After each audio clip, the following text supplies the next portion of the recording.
The problem is houses are simply far too expensive. And when we look at the context of history in terms of what house prices have done over a very long period of time, this is house prices relative to incomes, they're at the highest level they have ever been. And they have risen really, really fast since the 90s, but more so since the early 2000s. This is the backdrop that we're dealing with. What we're seeing in the housing market is not new, but where we are today represents an accumulation of overvaluation of house price increases that have far outstripped every fundamental that we can think of. The consequence has been pretty easy to see. After nearly a century of rising home ownership in New Zealand, since 1991, home ownership has been falling. At the last census, the home ownership rate was the lowest level since 1956. And for my estimate for end of 2016 it's the lowest level since 1946. We've gone back a long way in terms of the promise and the social pact in New Zealand that home ownership is good, and if you work hard, you're going to be able to afford a house. The reality is that that social pact, that rite of passage, has not been true for many, many decades. When you look at this chart, the point you should take away is that this problem is not new. It has been building for a number of decades, and the solutions are going to be difficult and they're going to take time. And to give you a bit of context in terms of how difficult it has become to buy houses, before you come and tell me that you pay 20% interest rates, all you boomers shush in the back. The reality is that, yes, interest rates are much lower, but the really big problem is house prices have risen so much that it's almost impossible to, in fact, save for the deposit. If you think about what it was like in terms of where house prices were relative to incomes, you could have saved the deposit and paid it off in about 20 to 30 years in the early 1990s. If you fast forward to today, we're looking at more like 50 years. How long do you want to work to pay off your mortgage? What we're talking about is the rise of generation rent, and what we're talking about is those who manage to buy houses are in mortgage slavery for a long period of time. And those who are buying houses, if you look at the samples of one that are in our newspapers at the moment, they've either been living rent-free in their houses, have the bank of mum and dad, or all of those very special features that have been there to try and help them into home ownership. But it doesn't change the fact that what we're talking about is a societal gap that is widening. If you want to access housing, it's not enough to have a job, nor enough to have a good job. You must now have parents that are wealthy and homeowners too. The kind of societal divide that we're talking about are very Victorian. We are in fact talking about the rise of a landed gentry. And this is a really big challenge to what we think of as New Zealand's culture.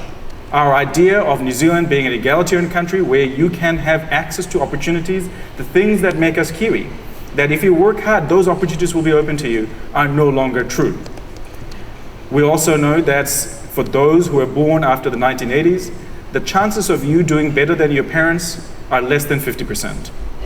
When it comes to the social pact of why we have economic growth, what we think of as progress is not only what we achieve and we consume as people, but what sort of world we leave for our children and our grandchildren. And the world that we live should be better than what we had. But increasingly, certainly in economic terms, that is not true. And what we are creating is a country where opportunities are going to be more limited for our children when it comes to things like housing than ourselves. And I worry that what we are creating in New Zealand is a social divide that is only going to keep growing, and this is only one manifestation of this divide that is coming through. And this is not all about the challenges that we've heard about from the minister this morning in terms of the RMA and all of those other bits and pieces. When you look deeply into it, the thing that underpins what has happened in the housing market, in fact, a change in philosophy. One very good example is what we have done with our social housing sector. When it comes to Housing New Zealand, if you look at the history of it, we started building houses for social housing in the late 1930s, and we accumulated quite gradually over the course of the next 50, 60 years. And that's the blue line, and you'll see up to 1991 is where the peak is. Since then, in net, we have not added more social housing.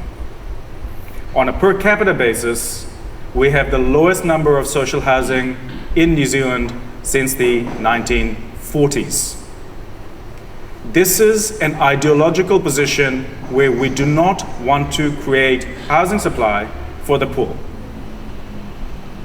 We don't want to. And this is not about politicians, this is a reflection on us. It is our ideology, it is our politics. Our politicians are doing our bidding. The society that we live in today does not want to invest in the bottom half of our society. And I say pity the poor because they are the ones who are bearing the biggest cost of the unaffordable housing and the failures in social housing that we see today.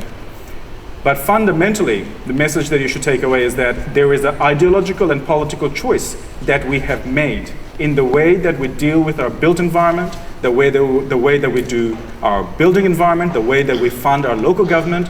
All of these things are interlinked. And fundamentally, it is a question of politics and a question of ideology.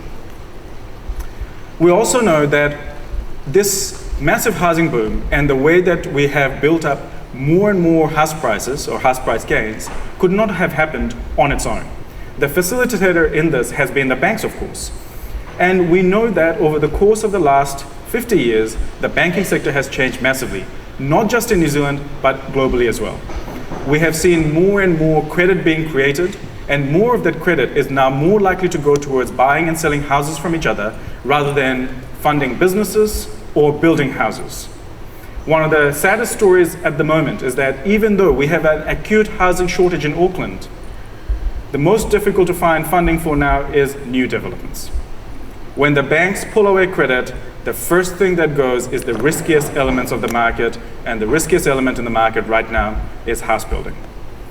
We're more likely to have a house building bust than a housing bust because the reality is that the market is set up to fail. But more importantly, from a generational perspective, the falling home ownership, the unaffordable housing has significant consequences for our economy too. If you think about our small businesses, the lifeblood of the credit and the finance that comes to them, quite often comes off the back of a mortgage.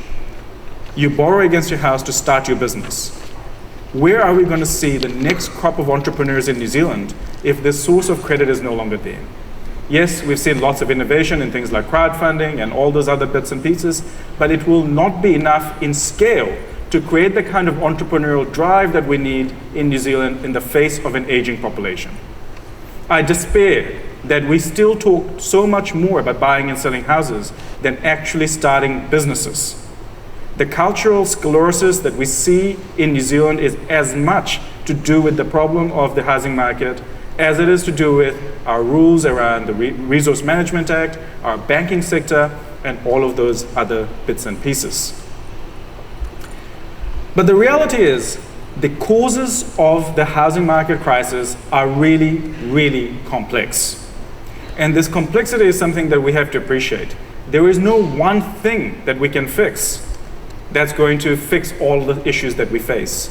There's so many things that are broken that we have to work across a number of different areas to be able to coordinate and to be cohesive, but most importantly, to be enduring over time. There is no point in having policies in place that are going to be undone by the next government that's in power. And I worry that when we think about the economic policies and the solutions that are going to be argued at the election this year, we are going to see the same ideological tropes coming out. Housing is complex because there are so many things that are wrapped up in what a house is. A house is not just a house. It's a shelter, it's our access to credit, it's our retirement fund, it's our ability to live comfortably in retirement. It is all of those things, as well as our acceptance into Kiwi culture, our rite of passage, our sense of belonging, and all of those other things that go with it. When I look at the increases in house prices over the course of the last 20 years, we know that there have been many drivers. On demand, we know there's been significant growth in New Zealand's population. And even though it feels like all of that population growth has come from net migration, the reality is that it's not people like me that have been breeding the fastest. It's actually natural population growth that's created the bulk of the demand. But net migration has created the volatility that we can't deal with. A lot of the cyclicality in New Zealand's housing market and demand comes from net migration, and we simply cannot respond. Our economy is too small, our industry is too small, our industry is not strong enough, the downturns are too deep.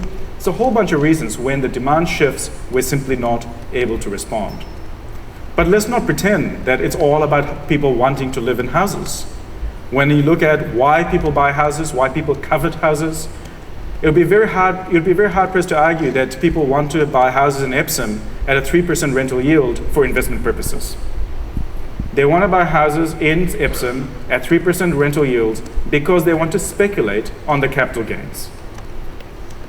Let's be honest with ourselves with what kind of drivers are working in our economy.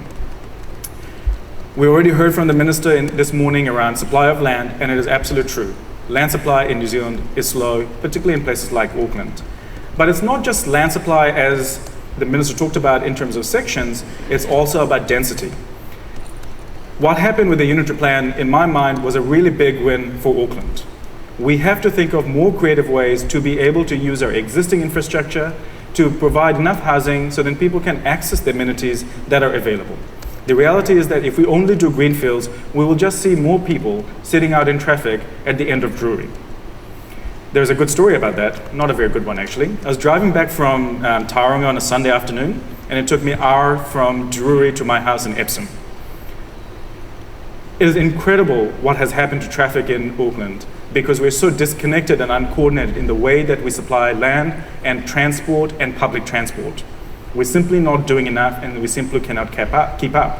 And that infrastructure part is really quite broken. When you think about infrastructure, it's not just about saying that we're not building infrastructure. The reality is that the way that we fund infrastructure is fundamentally broken. Auckland Council is saying we want to build more infrastructure, but we have too much debt and we don't have enough sources of funding. We have to think very hard. How are we going to unlock that supply of infrastructure? Because it's not just about saying, let's change the Resource Management Act. We also have to have the enabling infrastructure on the financial side to be able to do that. We know that the way that we're building houses is not quite right. The majority of our housing supply are large houses, when majority of the new households that are being formed are 1- and 2-person households. And the really big kicker in a lot of this that has been the pro-cyclical, the fair weather friend, has been credit. We have seen this significant reduction in interest costs, in mortgage rates over a long period of time that has driven up demand for housing, but we have misallocated our credit. We're creating more and more debt, but most of the debt is chasing the existing houses. We're buying and selling from each other rather than creating something new. And in this particular place, it is really, really hard for us to create houses, a shelter that we need. And the legislation and politics is absolutely critical in the finance that we talk about in the local government sector. But not everything is equally broken. I think it's important to recognize that when we talk about house prices, we're not talking about house prices in the aggregate, but all the different components that go with it. And this is a very simple exposition of the big differences in the kinds of big indicators that we would look at when we look at the housing market. At the very bottom, in the grey line, is household incomes. Up from that, in the green line, is rents. Up from that is construction costs. Up from that is housing costs, and right at the top is land costs. So if we think about what has been driving up the cost of housing, the biggest one is the value of land. And the Minister is right to argue that we have to make sure that we're creating sufficient supply of land, whether it's through density or through greenfields, with enough provision of infrastructure to be able to build houses on.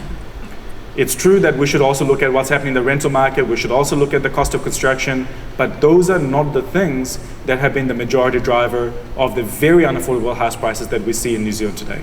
The biggest constraint is in land, and that is where the speculation is taking place. That is where the pressure is. So that is why what you guys do as planners is extraordinarily important, to be able to understand how do we best meet the need for future land, future housing in New Zealand. We know that a lot of the investments that are coming through in New Zealand are from investors. If you look at Auckland, about half of all new lending is going towards people who are buying and selling houses from each other, or to keep it for investment purposes. In that green line is the rental yield in Auckland. What's the floating mortgage rate now? Anybody? You must all have mortgages, so you should know it off the top of your head. 5, 5.5. If your floating mortgage rate, or if your mortgage rate is 5.5 and you're getting 3% from your rent, what does that tell you about your investment? It tells you that you're not really doing it for cash flow purposes. You're doing it because you expect capital gains, and you expect those capital gains to compensate you. And what has been interesting is the contrast that we saw between what happened in Christchurch versus what has happened in Auckland. Both places have seen big housing booms in terms of prices over the course of the last few years. But Auckland, in Christchurch, was very much about the loss of supply. And when the supply really disappeared, what we saw was both house prices and rents rising massively. So it was the cost of accommodation, the cost to live in a place, that went up. It didn't matter whether you're buying it or renting it. It was all really, really hard. And as we started to build enough houses, rents have started to fall and the housing market is starting to follow. In Auckland, it was a very different story. A lot of what was happening in Auckland is rents were rising at about 3.5% to 4%, while house prices were rising at 10% plus. The story of Auckland is not about an undersupply of housing per se, even though we know that there's some big consequences in terms of overcrowding and people packing into small places. The real story is a lot of the additional demand was coming from investment rather than from people wanting to live in Auckland per se. The challenge also is a lot of the story is, and I was having a conversation with some ministry officials last weekend, and he said, look, it's all Asians, it's all those Chinese people buying our houses, and they're leaving them empty. They're all empty. All the houses in Auckland are empty. Of course, that's not true. But we know that there is money that's global that's chasing a safe haven. And New Zealand is part of that story. Now, we don't have very good data in New Zealand because we refuse to collect it. I think there is a lack of leadership when it comes to our approach to foreign investment in our housing market. Clearly, it's an issue that people are very worried about. We should have much more transparency to make sure that we understand what's going on. With the data that is collected now, it is not possible to do that. When we look at what's happening in places like Canada and what's happening in Australia, you'd say, roughly, we're probably getting about 10% of house sales in Auckland to foreign buyers. And yes, it matters, but when 90% of your sales are going to locals, I think it's a bit of a red herring. Yes, that safe haven demand is there. It adds and is a contributing factor, but we have to look at the fundamental drivers that are probably the bigger issue. It doesn't mean we shouldn't think about and deal with those problems, but we should absolutely start with information first before we go down the path of regulating. I have this conversation with people all the time. Where is the demand coming from? Net migration, there's just too much migration. If we stopped it, we wouldn't have a problem. Not true. If you look at the historical context of where demand for housing comes from, the biggest chunk is in fact from natural population growth. And that's that blue bar there going back to the census in 1945. So this gives you a very broad picture of where the housing demand has been coming from. The biggest one is natural population growth, so births, less deaths. And the second biggest was from changes in household size. As our families got smaller, we needed more houses relative to the size of the population. More recently, that has stopped, in part because housing has become so unaffordable. I'm sure you guys have, some of you will have kids that refuse to leave. It's quite unfortunate, isn't it? Or people who are flatting for longer, even when they're young, and people are delaying having families, and all those kinds of things. So it's having all these other ways that people are dealing with unaffordable housing. But in the pink bar, what you also see is this massive variation that comes from net migration. And over the course of the last 4 years, we've seen a massive increase in net migration in New Zealand. And while normally in my mind, I've always had this kind of number in my head that on average, New Zealand needs about 21,000 houses a year to keep up with our population growth and all the changes that are taking place. But over the course of the last 4 years, we've needed more like 26. We're nowhere near building those kinds of houses. And it's not surprising that we're seeing that kind of gap opening up. And the reality is that when you look at this long-term picture, there is a very important message in terms of what we should think about from a policy perspective. When we think about demand management in terms of the very Winston Peters if we want to solve the housing crisis, we should stop immigration. The reality is that it's more about cyclical management rather than structural management. Population growth has always been there. Whether it's from net migration or not doesn't matter. The problem is our housing market, our land supply, our infrastructure supply can't keep up with any of it. There is a more fundamental, deeper problem around housing supply. The immigration problem is quite to the side. It's an important conversation. I struggle with the fact that we have no articulated population strategy in New Zealand. We have immigration because we have immigration. That's not a very good reason. Why do we want immigration? How big do we want to be? Do we want 15 million people or 5? I don't know. What sort of people do we want? Are we just using immigration as a shorthand for not educating our kids because we can't fill the skill shortages that we have in our industries? What is it? The reality is that immigration debate is a really difficult one, and as soon as you start it, you're usually racist. So it's better not to do it when you're in politics, unless you're Winston. And unfortunately with Winston, even though we're both proud and handsome, we don't really agree on any public policy issues. So when I talk about housing demand, this is all very important stuff, but to me, the really important stuff is keep the emotion out of the immigration stuff, because that's really around a much bigger story about population. And regardless of what we choose to do with it, the more important thing is how do we make sure that we're building enough houses for the population growth we do have, and how do we make sure that we're building the right kinds of places to be most efficient and most livable. But we know that we're not building enough. And when you take a long-term perspective, you can see that regulatory changes and ideological changes have a very big impact in the way that we do things. In the 1930s to 1940s, that was a very unusual period, right? Because we had a very different type of government, we had a different ideology, we had wars, we had the Great Depression. But even then, we actually built more houses per capita back then than we have in the last 30 years. And then we went through the period of the late 40s, so the nation building period in New Zealand, and think big in the late 70s, early 70s. But more importantly, that big build-up of welfare state and New Zealand's infrastructure that happened from the sort of 40s till about 70s. And what's really interesting about that period is that on a per capita basis, we built massive amounts of houses. Since the 80s, pretty much from 1980 onwards, after the oil shock and all of that kind of stuff, and the reforms, we have never structurally managed to build as many houses as we did pre-1980. That cumulative gap between the trend that we have seen in the last 30 years versus what we had seen in the 40s, 50s, and 60s is around 500,000 houses. It's not very technical analysis, I did some sums. But essentially, every year we have underbuilt relative to population growth. And that cumulative gap is 500,000 houses. So there is something that is fundamentally and structurally different in what we have done in terms of housing supply in New Zealand over a very long period of time.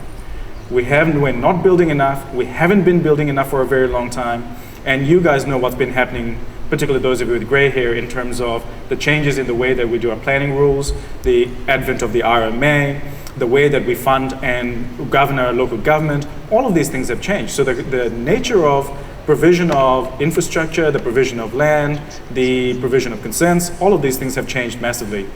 But the net result is we're not building as many houses, and that is a fundamental problem.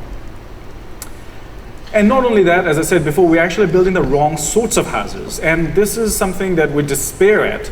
We know that because of the cost of land, it makes absolutely rational sense to build massive McMansions. You should use as much of the site as possible. You should build a 4-bedroom house. You should build a house with 4 bathrooms that nobody wants to clean. I still don't know who cleans them. They must have cleaners, right? Probably all those millennials that can't afford to buy houses. But if you look at what sort of houses we're building, this is between the last 2 censuses, in that grey bar is the growth in housing stock by a number of bedrooms, and you'll see most of the housing stock that we created between those 2 censuses were 4 bedrooms or more. If you look at the growth in households, that is the types of families and living arrangements that are growing, it's people who are single or couples. And that's not surprising, right? We know we have aging populations, so we have the empty nesters, we have young people who are having kids later. All of that kind of stuff means that most of the population growth in New Zealand over the course of the next few decades is likely to be single people and couples. And we're building standalone houses with 4 bedrooms. In places like Gisborne, they have more bedrooms than people. Right? And we're going to see this massive divergence between what's happening in some of our rural economies where they're experiencing no population growth or declining population versus the housing stock that they have, which is going to be harder to maintain and harder to make fit for purpose. So the issues and challenges that we face are going to be very different across different parts of New Zealand. And we have to be very mindful of the kinds of building practices, the kinds of planning that we will need that have to be relevant for our local community. In the strongly growing areas of Auckland, Tauranga, Waikato, Wellington, Queenstown, we have to think very hard about how to accommodate the growth, how to make sure that we're creating supply not just at the top end, even though we know in theory building just enough houses is good for everybody. When you're starting from a point of not enough houses, it means the bottom end gets screwed for longer. We have to think very hard about whether we want to use things like inclusionary zoning. We have to think very hard about what we want to do with social housing. These are not outside the realm of what you guys do. This is really, really important stuff. Because right now, we're not building houses for everybody in our community. And we are failing by building the wrong sorts of houses in our communities. Unfortunately, there is no real plan to build enough houses. In Auckland, this is kind of what on the left-hand side, what looks like in terms of house building, well, consents. And the grey bar is what the government had targeted in terms of new housing supply and section supply.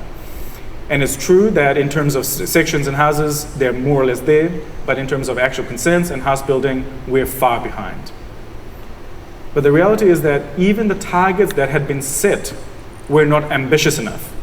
They weren't enough to accommodate the growth in population that Auckland has experienced over the course of the last 3 years. Even with that supply, we would have seen a tightening housing market in Auckland. Somehow, we're still not able to respond to the growth that Auckland is facing. And one of a fascinating sidetrack for an economist, because I'm a geek, forecasts are so wrong, right? And yet we all put it into our numbers to think how many houses we need to supply for. If you take the official projection for population growth, they're probably even worse than my own forecast for interest rates. And that's saying something. Consistently, we have underestimated how many people want to live in a place like Auckland. But not just Auckland, even a place like Carterton. Carterton surprises every year. They grow much faster than everybody imagines.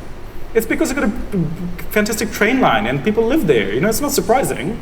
When you've got growth in Wellington, it is going to turn up in other places. Transport matters, proximity matters, all of these things matters. And it's really, really hard to predict accurately where the demand is going to come from and what it's going to look like. What matters is to be able to be responsive to the demand, to be able to supply housing when the demand turns up. But we are failing. We have been failing and we continue to fail. We have to be far more responsive and we have to have a much longer time horizon to provide the provision, to have the provision for housing that's needed. There is in fact no real plan. The unitary plan was fantastic in that it actually plans for just enough houses for the projections for population. We can confidently say that projection is going to be pessimistic. We're going to have way more people in Auckland because population growth in urban centers is non-linear. If a place is successful, it will grow fast and we will see more people wanting to live there because it's got a great buzz, it's got great jobs. Why wouldn't you? Well, actually, I could tell you because the traffic is crap and housing is unaffordable. But we have to facilitate that because we want to make sure that people are able to access the opportunities that are there and make choices, not be locked out. I'm really fearful right now because even though we know at a structural level we have these massive challenges, that we have these accumulated pressures of unaffordable housing, of not having built enough houses for a very long period of time, that we have all these policy platforms that are not fit for purpose. And yet, when I look at the latest statistics for house sales and house prices, I see one glaring trend. The market has turned. If you look at the blue line, that is season-adjusted house sales in Auckland, and it's at the lowest level since 2011. The reason why I worry about this is what happens in the property market, happens in our economy, happens in our concerns, happens in our construction sector.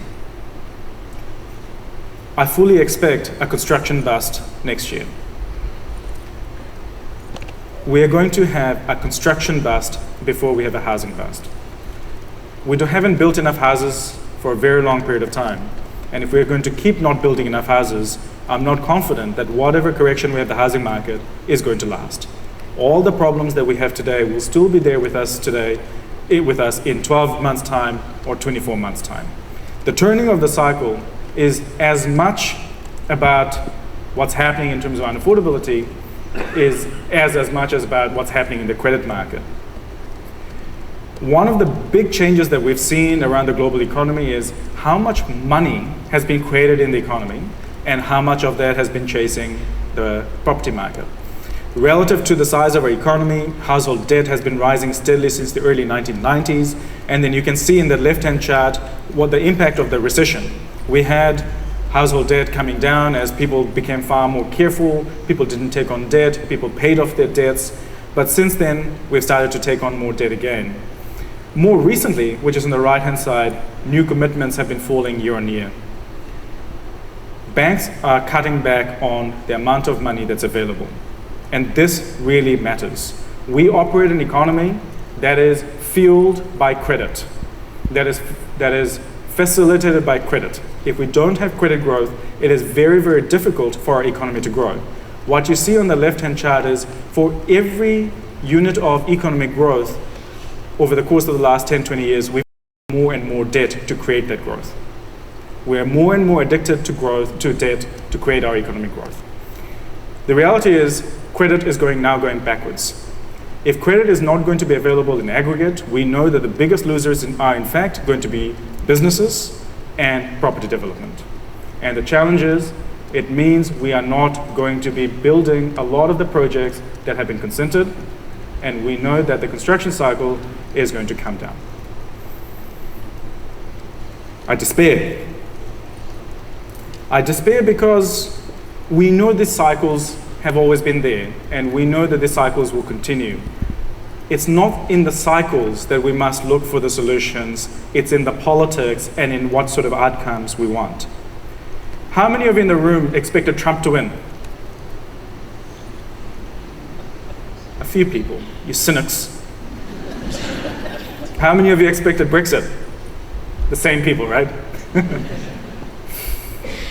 The reason why I talk about those two is because I think both of those mark a shift in politics and a polarization in the public's view of politics.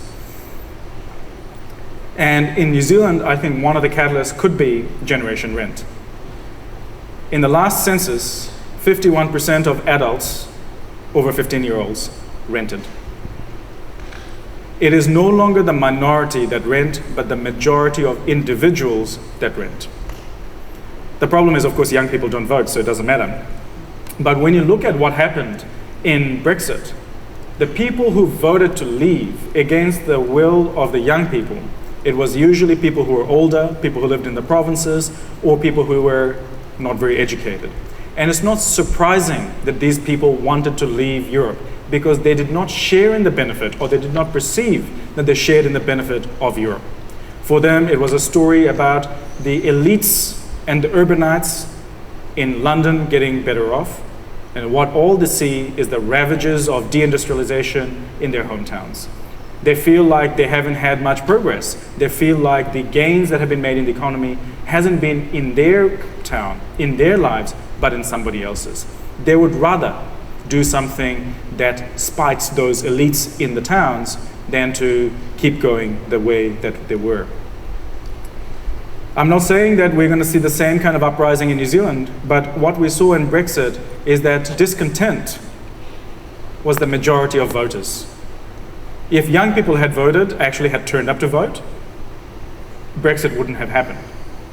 And the same is true for New Zealand. If you think about the kinds of political changes that we see, the very comfortable politics that we're engaged in right now, it's really quite strange. There is no sense of crisis. There is no sense of urgency. Because, you know what? For a lot of the voters, things are actually just fine. For the people for whom it's not fine, they're not voting and they feel disengaged. And we have some parallels in New Zealand to what has happened in the UK. If you don't have a high school education, if you have high school education or less, your real incomes have not grown a single bit since the 1980s. This is in New Zealand. Isn't that incredible? That your incomes haven't kept pace with the cost of living.